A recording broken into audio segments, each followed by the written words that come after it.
ndani ya Qur'ani kuna aya 3. Kwa hizo aya 3 au kupitia kivuli cha hizo aya 3 tukaufahamu Uislamu. Wa innaha bimathabati thalathat al-anwari tadhi'u at-tariqa ila Allah subhanahu wa ta'ala. Na aya hizo 3 ukiishi nazo au ukikaa ndani ya hizo aya 3 zina mwangaza. Mwangaza wenyewe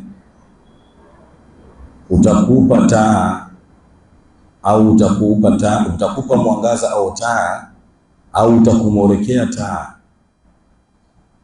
ya kufahamu Uislamu vizuri zaidi na kufahamu pia malengo yako ulioambiwa na Mwenyezi Mungu Subhanahu wa Ta'ala.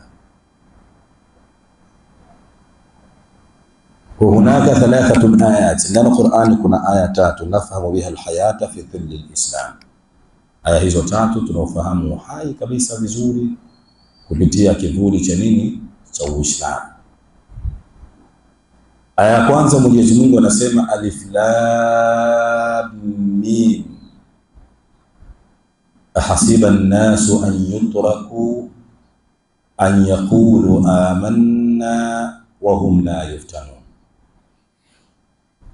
Alif lam mim wallahu a'lam bil murad. Hakuna yote ambaye anajua muradi wa maneno hayo zaidi ya Mwenyezi Mungu Subhanahu wa Ta'ala.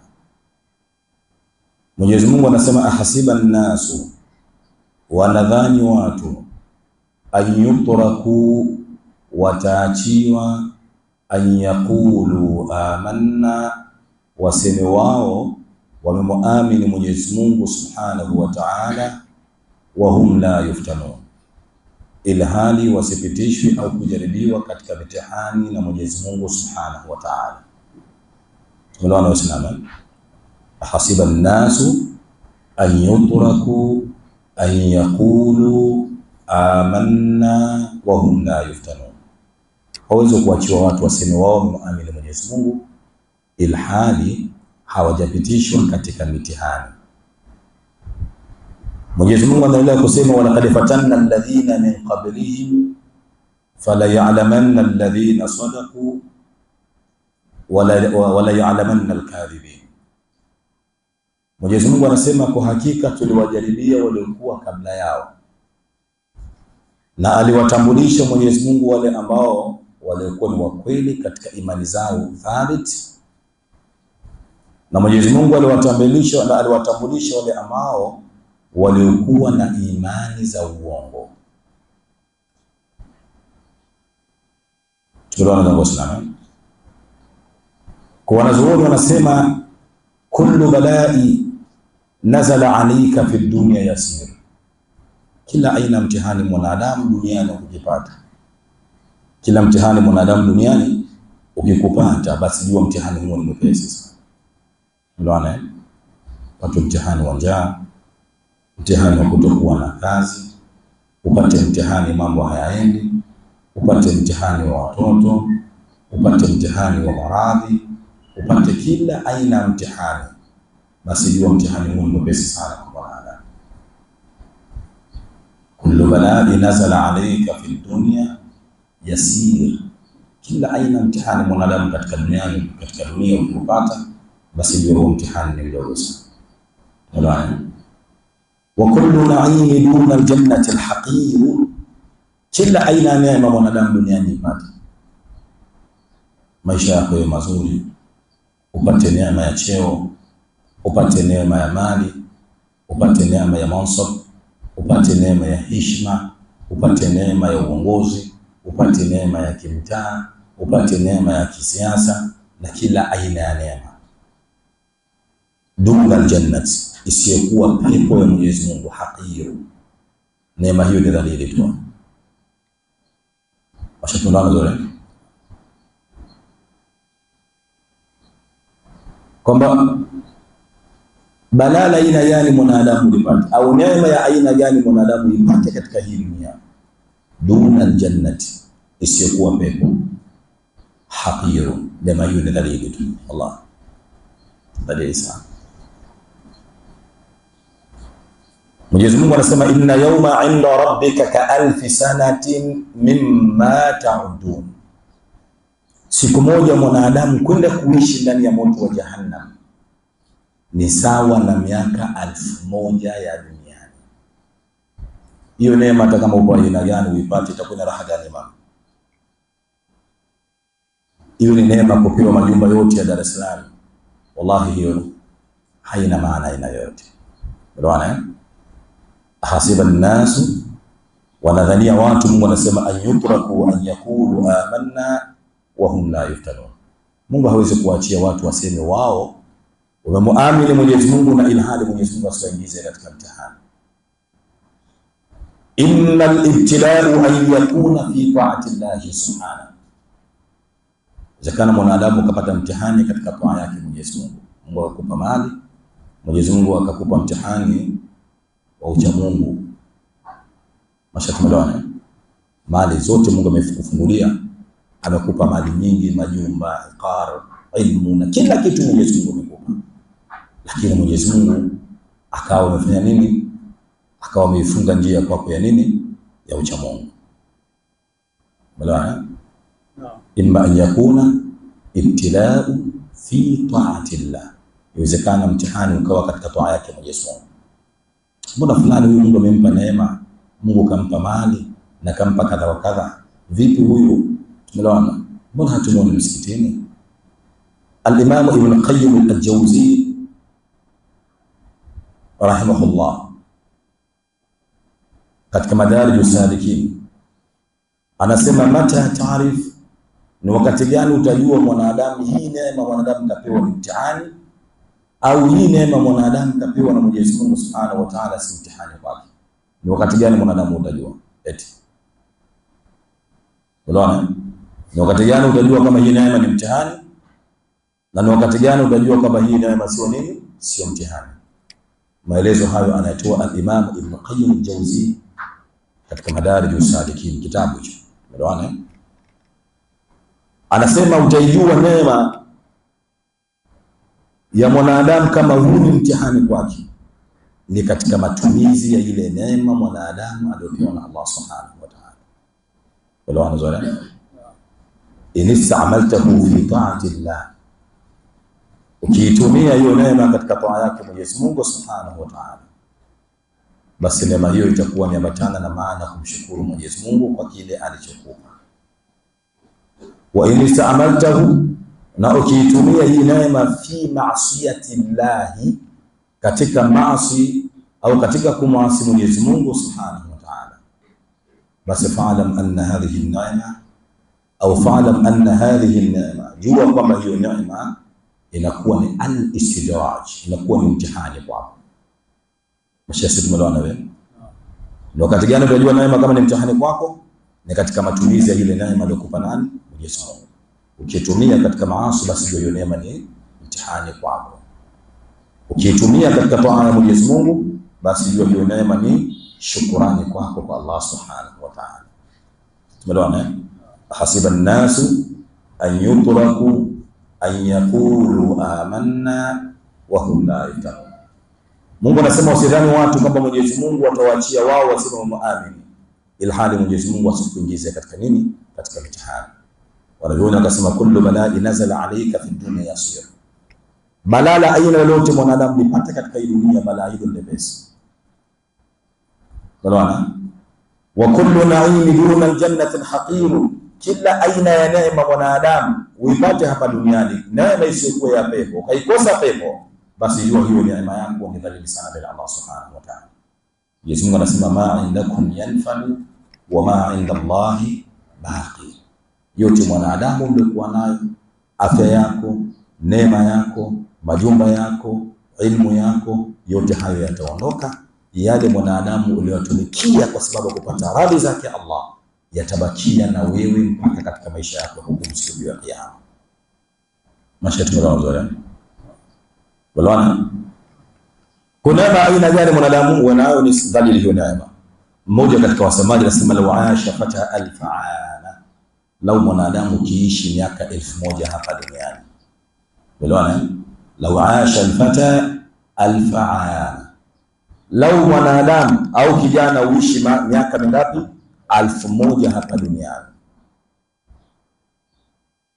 Malika li amrihi, hiyo miaka 1000 sio ya bure tu, mambo yako yote uyamiliki, kwa maana mambo yako yote yawe super. Yani Mwenyezi Mungu akupe miaka mingapi? 1000. Na hiyo miaka 1000 mambo yako yote yawe nini? Super. Tumeelewana eh? Tena nasema mutaladhdhidu bikulli na'imi fi asrihi, upate starehe ya kila neema katika muda ambao unaotaka wewe. Si mnanielewa vizuri mashine? Mnanielewa? Miaka mingapi? 1000. Tena 1000 hiyo malika li amri, mambo yako yote nini? Yawe mazuri. Super kabisa. Acha usupa tu, mutaladhdhidu bikulli na'imi fi asrihi, kila aina ya neema unaipata kwa dakika na muda unaotaka. Unaweza kutamania leo nimefunga hapa Dar es Salaam, futari ya leo nataka nini nikaipatia wapi? Nairobi. Unaingia katika simu yako na booking ticket, saa 9 ndege inakuchukua, saa 10 inakutoa Nairobi, unapata nini? Futari yako. Ndege itakondoka saa 1, unakuja kuiwahi tarawehi katika msikiti wa Mtoro. Ya subhanallah. Unaona? Mutaladhdhidu bikulli na'imi fi asri, kila aina neema kwa dakika Mungu afanye nini? Akupe. Unaona kuna watu hapa ambao wapo leo Alhamis tayari kashamfanyia mtoto wake booking ya tickets kwenda kuogelea wapi? Dubai. Na ndege ya asubuhi Emirates ikinyanyuka saa 2 Dubai inakuja kumleta mtoto hapa hiyo saa ngapi? Atafika hapa siku ya Jumapili saa 9 mchana, atakuwa ameshafanya nini? Ameshafika hapa. Kila aina ya neema akiitaka kwa muda na sekunde anafanya nini? Anaipata. Miaka mingapi? 1000. Tena nasema la yahtadin alayhi saqmu bibaliya. Tena huyu mwanadamu aliyekuwa neema za Allah, Mwenyezi Mungu amuondoshe maradhi yote katika mwili wake. Yani mwili usio na nini? Una maradhi. Wala mafua usiyapate, wala malaria usiwe nayo, wala pressure usiwe nayo, wala sukari usiwe nayo, wala kansa usiwe nayo. Na miaka mingapi? 1000 Mungu akupe.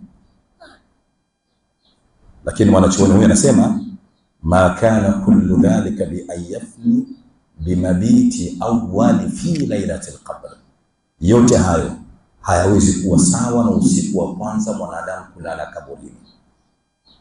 La ilaha illallah. Jirani yako ni maiti kama wewe, pia na yeye anahitajia msaada kama wewe jinsi unavyohitajia msaada. Hakuna siku ngumu kama hiyo, ni siku nzito sana. Unaja kulala juu ya mwili wa mwenzako na hujui utakaa miaka mingapi hapo mpaka siku kwenda kufufuliwa mbele ya Allah subhanahu wa ta'ala. Ma kana kullu dhalika bi ayyafni bi mabiti awwal lailati fil qabr. Neema zote hizo utajisahau kwa usiku wa kwanza tu kaburini. Subhanallah. Siku nzito sana. Unaona?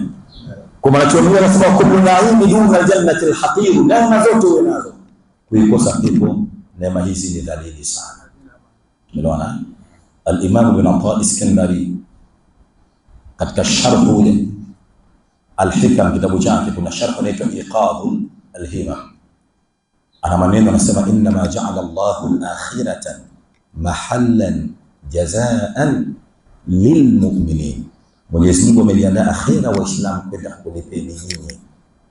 Tunaona inna ma ja'ala Allahu al-akhiratan, hakika si vinginevyo Mwenyezi Mungu ameiandaa akhira mahallan, ni sehemu, jazaan, ya malipo, liibadihi almu'minin, ya waja wake waumini, wale ambao Mwenyezi Mungu alisema ya ayyuhalladhina amanu kutiba alaykumus siyam, ambao Mwenyezi Mungu alisema enyi ambao mmeamini Mwenyezi Mungu, qaddimatul imani qabla fi'l, imetangulizwa imani kabla kitendo cha kufanya nini? Cha kufunga, kwamba imani yako iwe thabiti. Kwa hii baada ya funga unaifanya, imani yako iwe thabiti kujua hili jambo unalifanya malipo yake mtayakuta mbele ya Mwenyezi Mungu Subhanahu wa Ta'ala.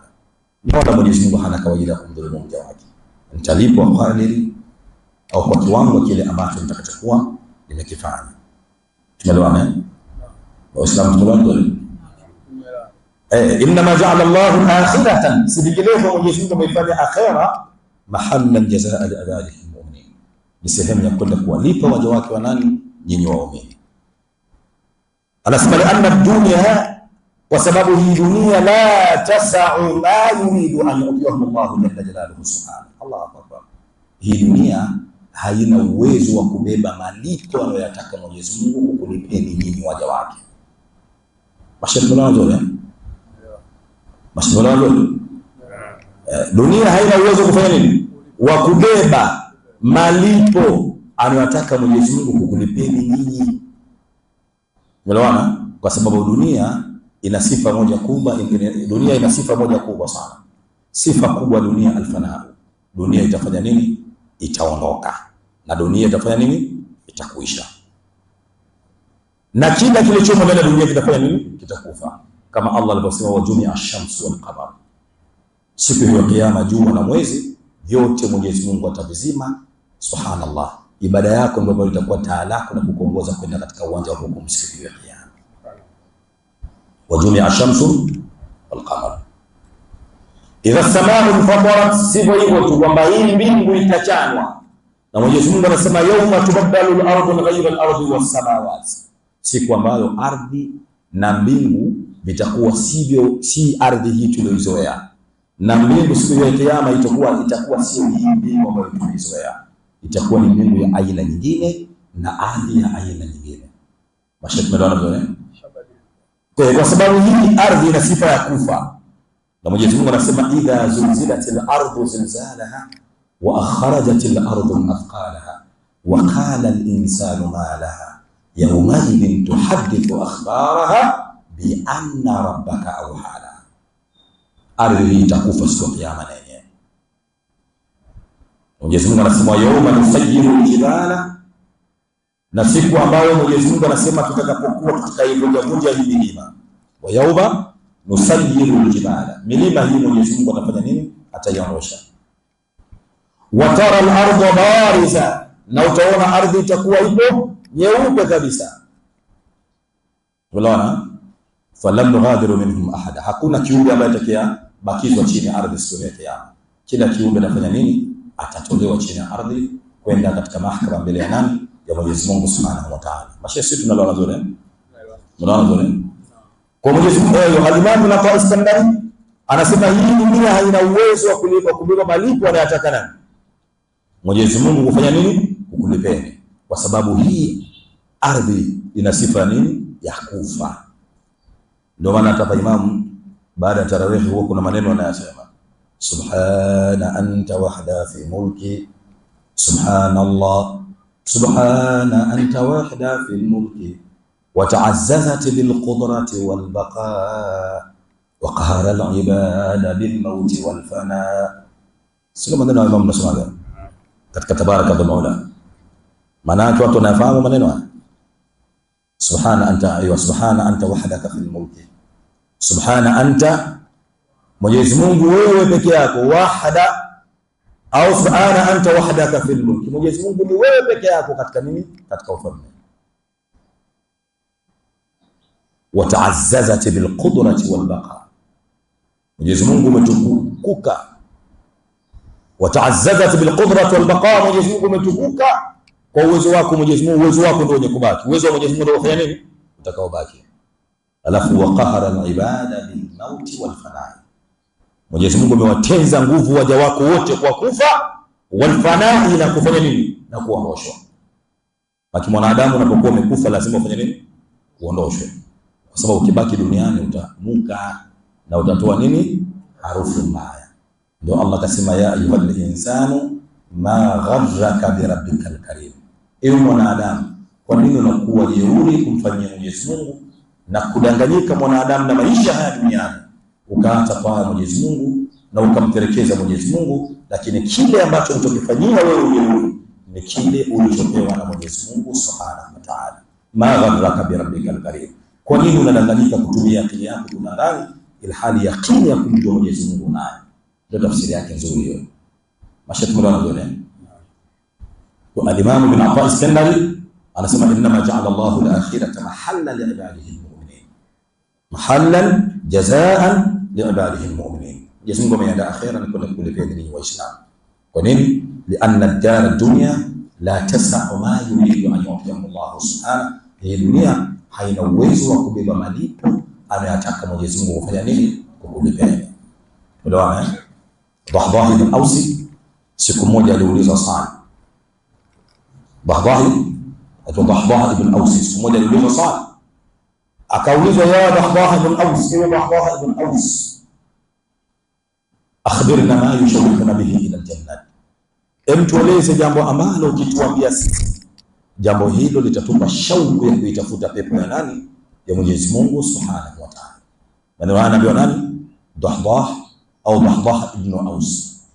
Anaambiwa tueleze na wanafunzi wake jambo ambalo ukituambia sisi ma yushawwikuna bihi ila al-jannah, jambo hilo litatupa shauku, litatuvutia kwenda kuitafuta pepo ya nani? Ya Mwenyezi Mungu Subhanahu wa Ta'ala. Akamwambia moja miongoni mwa jambo linalovutia sana katika pepo, akasema fiha Rasulullah, ndani ya pepo mtakwenda kukutana pia na Mtume Muhammad sallallahu alaihi wasallam. Allahumma ij'alna minhum ya rabbal alamin. Fiha Rasulullah. Wakati wa Mtume nakumbuka kisa kimoja ya kuna maulama wanakiita jidhul hanin. Kuna gogo ambalo lilitoa machozi kumlilia Mtume Muhammad sallallahu alaihi wasallam. Tumeelewana? Jidhul hanin. Hichi ni kitu ambacho kilikuwa ni non living thing. Ni kitu ambacho ni gogo ni kitu ambacho hakina akili. Gogo lile la mtende ndio ambalo Mtume sallallahu alaihi wasallam alikuwa akisimama wakati ule akitoa khutba siku ya Ijumaa. Tumeelewana? Tumesimama natoa nini? Khutba. Kwa ndio kaida yake yote hilo. Riwaya zinavyosema na kupokelewa na baadhi ya maulama, mama mmoja akaingia ndani ya Uislamu. Ndani ya Uislamu akaiona ile hali. Mama yule akamwambia, ya Rasulullah, ewe mtume wa Mwenyezi Mungu, idhnani, hakika mtoto wangu najaa. Mtoto wangu ni fundi.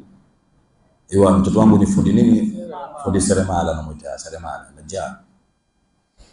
Ni fundi mzuri sana. Acha nimwambie ayasna alaka shay'an, akutengenezee kitu ambacho utakuwa unafanya nini? Unasimamia ndio mimbari, si ndio hiyo? Basi mama yule akamwambia mwanae akamtengenezea mimbari ya ngazi 3, akaileta pale ndani nzuri kabisa kwa Mtume sallallahu alaihi wasallam. Kwa mimbari ya kwanza kufanya nini? Kusimamia. Lakini kabla hapo Mtume alikuwa anasimamia jua nini? Ya gogo la mtende. Gogo lile likatolewa nje likawekwa hapo. Mtume sallallahu alaihi wasallam, ona mapenzi ya Mtume, ona mapenzi ya Mtume Muhammad sallallahu alaihi wasallam na rehema yake Mtume Muhammad. Mtume akiwa siku ya Ijumaa anatoa khutba, anasikia sauti kama ya mnyama inatoa kwa nje, lakini ya kulia,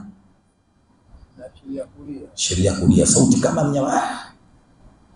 Mtume sallallahu alaihi wasallam akateremka katika khutba, katikati ya khutba akaenda nje akalikumbatia lile gogo linyamaze. Kumbe ilikuwa ni sauti ya gogo linalia. Kwa nini limeondoshwa lisikanyagwe au lisikanyagiwe na miguu ya Mtume Muhammad sallallahu alaihi wasallam? Gogo hilo lina akili. Acha vitu vingine.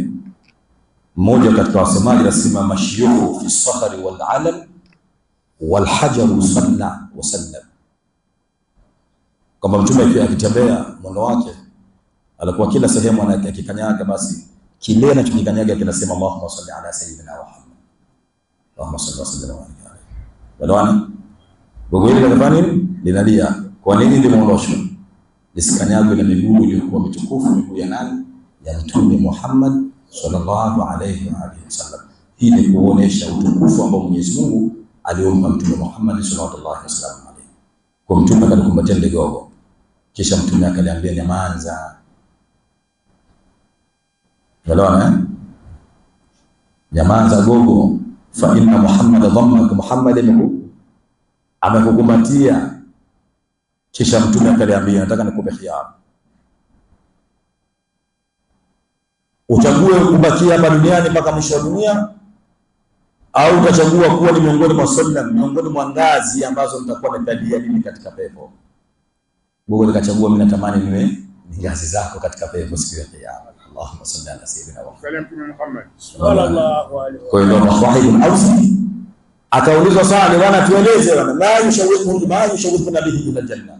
Jambo hilo kituambia sisi litatupa shauku kwenda kuitafuta pepo ya Allah.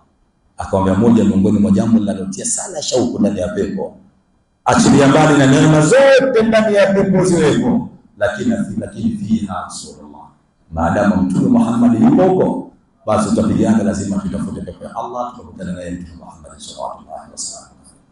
Takbir! Hatujamuona Mtume sisi katika maisha yetu, labda tumuone itokee kumuona katika ndoto. Tufanye jitihada basi tukamwone ndani ya pepo na tupate uwezo wake Mtume siku ya nini ya kiyama. Elewana? Tunarejea maneno kutoka nayo ni hivi: kullu na'im min al-jannati al-haqir. Kila aina ya neema mwanadamu unayo hapa duniani, lakini neema hiyo ni sawa na bure, wala haina thamani mbele Allah subhanahu wa ta'ala. Mtihani wa kwanza, panda kitandani kwako, si ndio? Chukua mswaki, piga mswaki, chukua miswaki 10 upige, lakini ukiamka asubuhi kinywa kinatoa nini? Kitatoa harufu. Ma indakum yanfadu wa ma inda Allah. Maana wewe si lolote, si chochote.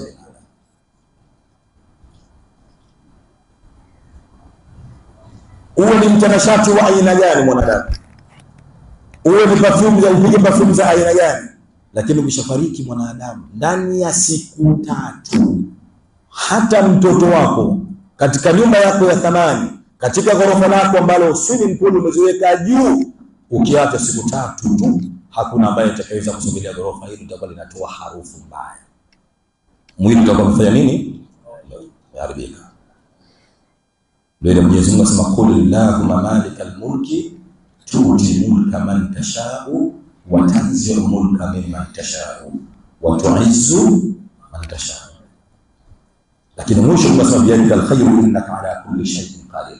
Tuliju al-layla fi an-nahar wa tuliju an-nahara fi al-layl wa tukhriju al-hayya min al-mayyit wa tukhriju al-mayyita min al-hayy.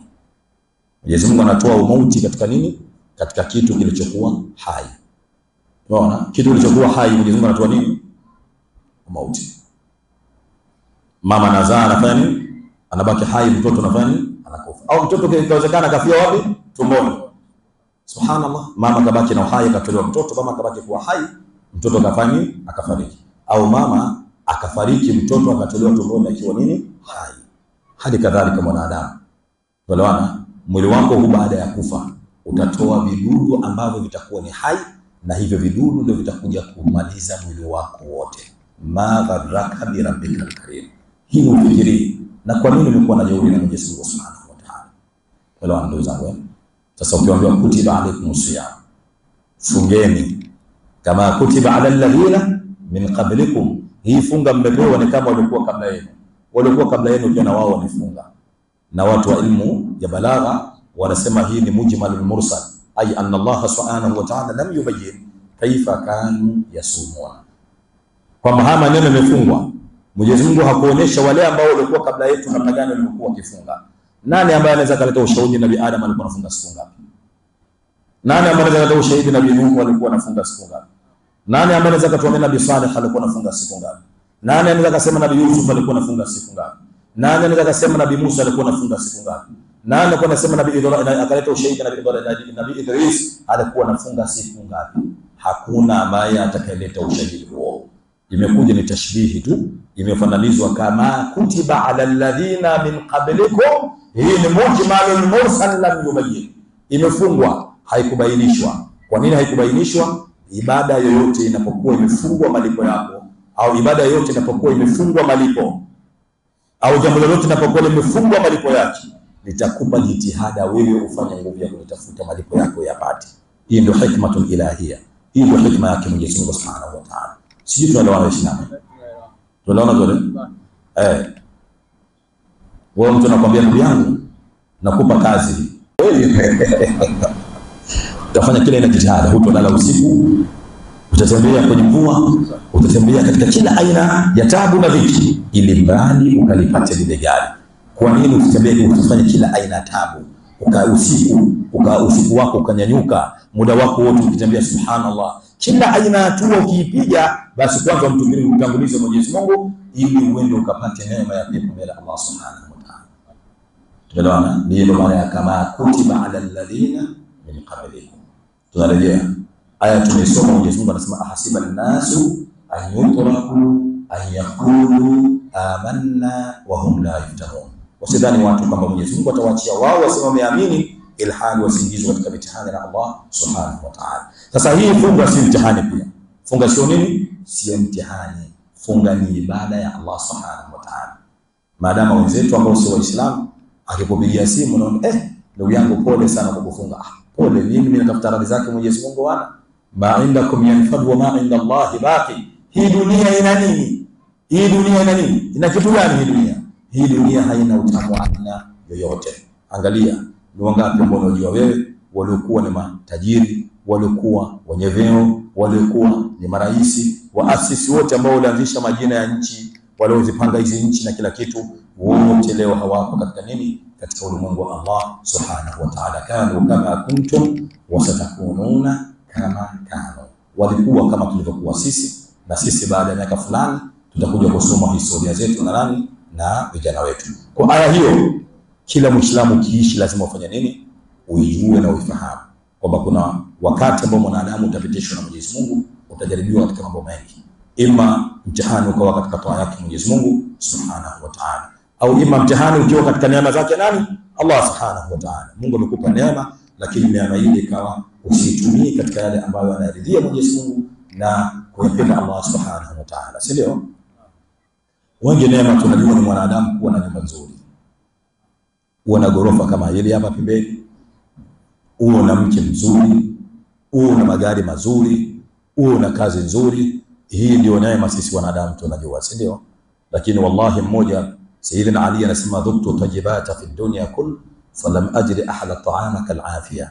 Kila aina ya chakula kizuri mwanadamu mimi hapa duniani nimekila, lakini hakuna chakula nilichokula kitamu kama mwanadamu kuwa na afya iliyokuwa njema. Hilo neema kubwa. Kwa sababu hata huo uchumi wako ambao wewe leo unaojidai nao, Mungu akikupata miguu, unaweza tena hiyo kazi ukaifanya. Wa kam min ibadillah, wangapi katika waja wake Allah subhanahu wa ta'ala. Tazama, mmoja miongoni mwa matajiri duniani alipata kupata maradhi ya ghafla, kupumua kufanya nini? Kulimshinda. Kupumua kwa fanya nini? Kulimshinda. Wakambeba faahmaluhu ila almustashfa, wakambeba mpaka wapi? Kumpeleka hospitalini. Kupumua huko kunapata sana. Bwana yule akaingizwa katika hewa ya oxygen. Ndio katika hewa nini? Ya oxygen. Kawekwa masaa yake mawili. Mwenyezi Mungu Subhanahu wa Ta'ala akamrejeshia afya yake kama kawaida. La ilaha illa Allah. Bwana yule aliporejeshwa afya yake na Mwenyezi Mungu, akaletewa risiti, kwa sababu bwana yule ni tajiri, alipelekwa hospitali moja ya hali ya juu. Risiti imekuja mna nani, imeandikwa dola 11,000 alipie. Dola ngapi? 11,000. Bwana yule faja'ala yabki, ay fabada yabki. Bwana yule akaanza kulia. Analia. Yule daktari ambaye alimpokea akamwambia, ya sayyid, tuma yukika ya sayyid, kinachokuuliza ni nini? Innaka ajiz an tadfa, umeshindwa kulipa, tumtafutie njia za wafadhili wa kulipia. Akamwambia, wallahi wa inma ana la abki ala dhalik, mimi silili kuhusu hizo dola 11,000, naweza nikazilipa mara milioni yake, lakini nalia Mwenyezi Mungu amenipa afya zaidi ya miaka 70 napumua pumzi, sijapatapo kuilipia hata 10. Lakini hii pumzi hapa nimewekwa masaa mawili kwa hiyo hewa, pia hewa hii ya Mwenyezi Mungu naambiwa kuja kuilipia dola 11,000. Ni namna gani nimshukuru Mwenyezi Mungu Subhanahu wa Ta'ala katika neema zake? Na Mwenyezi Mungu anasema, wa in ta'uddu ni'matallahi la tuhsuha, na mkizihesabu neema za Allah hakuna kiumbe ambaye anaweza akadhibiti neema za Mwenyezi Mungu Subhanahu wa Ta'ala. Basi tunaona bwana, kwa neema kubwa kujidai nayo ni neema ya nini? Ya afya. Na ndio maana Mtume akasema, ni'matani maghburu fihima kathirun minan nas. Neema mbili hizi wanadamu wengi sana wanafanya nini? Wanapojeka nazo. Neema ngapi? Neema mbili mzee, si ndio? as-sihha, tumeelewana, wal faragh. Ni mwanadamu kutokutumia neema vizuri ya nini? Ya afya, na kutokutumia neema nzuri ya wakati Mwenyezi Mungu anakupa. Hizo pumzi zako hizo alizokupa Mwenyezi Mungu ni neema kubwa, kuitumia vizuri hizo pumzi zako kutengeneza dunia yako, na pia bila kusahau kutengeneza nini? Akhira yako. Wala bora Hasan al-Basri ana maneno yake anasema, ya ibn Adam, ewe mwanadamu, inma anta al-ayyam, hakika wewe ni masiku tu Mwenyezi Mungu amefanya nini? Amekupa. Na kule ndani ya Qur'ani Mungu anasema ayyaman ma'dudat. Funga mwezi mtukufu wa Ramadhani ni masiku tu yenye kuhesabika. Faman kana minkum maridan au ala safar fa'iddatun min ayyamin ukhra. Hata yule mgonjwa Mwenyezi Mungu kama kakadiria uhai wake kuendelea, itafikia atapona. Akipona afanya nini? Afunge, kwa sababu haya ni masiku machache, lakini fadhila zake ni kubwa sana mbele ya Mwenyezi Mungu Subhanahu wa Ta'ala. Tumeelewana zote? Mshakamana zote?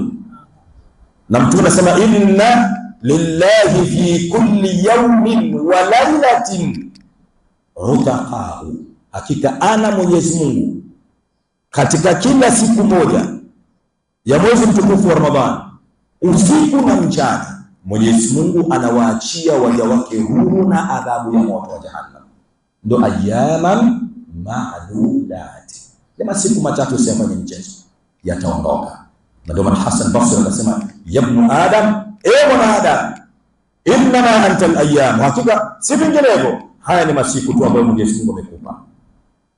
Fa idha humisat au inma anta al-ayyam, wa fi riwaya, na katika riwaya nyingine Hasan Basri anasema, ya ibn Adam, inma anta al-anfas, ewe mwanadamu, hakika wewe ni pumzi tu Mwenyezi Mungu Subhanahu wa Ta'ala amekupa.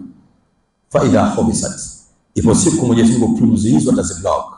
Fa'alamu, jueni siku ya pumzi itakapo Mwenyezi Mungu atakapokuwa ameiblock, Mwenyezi Mungu ameizuia hiyo pumzi.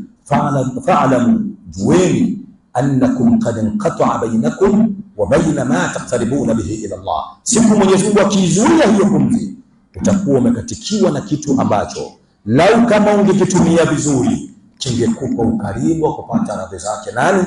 Mwenyezi Mungu Subhanahu wa Ta'ala. Ayyaman ma'dudat, ni masiku ambayo tusifanye nini? Mchezo. Na ndio maana Mtume anasema inna lillahi fi kulli yawmin, unaona, inna lillahi, inna ni harfu tawkid, lillahi lamu lilmulki, hakika ana Mwenyezi Mungu kumiliki, fi kulli yawmin, kila siku inayopita mchana katika mwezi mtukufu wa Ramadhani, wa lailatin, na usiku wake, utaqa'u, ila habari ya nini? Ya inna. Mwenyezi Mungu katika kila siku moja ya mwezi mtukufu wa Ramadhani, ile siku kuanzia alfajiri mpaka wakati wa kufuturu, na kuanzia ile wakati wa kufuturu kwenda mpaka alfajiri, wallahi Mwenyezi Mungu anafanya kazi ya kuachia waja wake huru na adhabu ya moto wa Jahannam. Itakuwa ni ajabu, Ramadhani yansalihu Ramadhan au yansalihu Ramadhan, Ramadhani inaondoka ila hali na wewe usiingie katika watu ambao watakuingia katika msamaha wa nani? Wa Allah Subhanahu wa Ta'ala. Neema tumesema ni nini? Ni afya. Elewana? Na Sayyidina Ali akasema kila kizuri ni kula, lakini hakuna kizuri kilichokuwa kama mwanadamu kuwa na afya ilikuwa nini? Ilikuwa njema. Na pia tukasema maneno mengine ya nani? Tukazungumza maneno ya Hasan al-Basri, mwanadamu ni pumzi au mwanadamu ni afya.